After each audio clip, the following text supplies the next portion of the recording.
buddies got a new YZ125 and we went out to this track and we were riding around. I was like, you know what?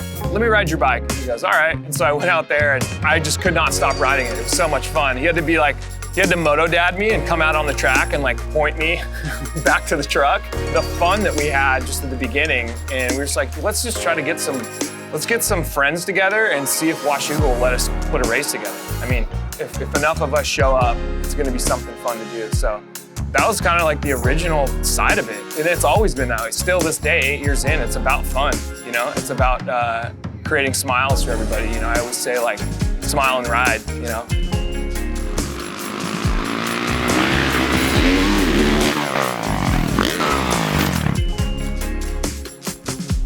Everybody wants to look at cool motorcycles, so you might as well have some sort of a show to show off that. Plus, there's a lot of pride put into a lot of these bikes. It gives them an opportunity to show that stuff off to all of their peers at a race like this, and it's pretty special what you see out there, the stuff that people drag all the way out for the show and shine.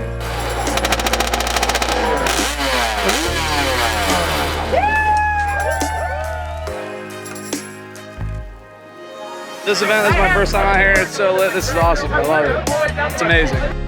The shift hole shot was just something like another fan favorite event that people love watching because it's just start after start. Best of three wide open, 100-foot long track. No hole shot devices, old school 125s, 27 riders down to the final 3. That's the champion from that. So it's just gate drop after gate drop after gate drop. And that's what people want to see. Last minute, I was like, there's $500 on the line, so I got to do it. I don't even care if I'm the first one out. I'm the only girl, so.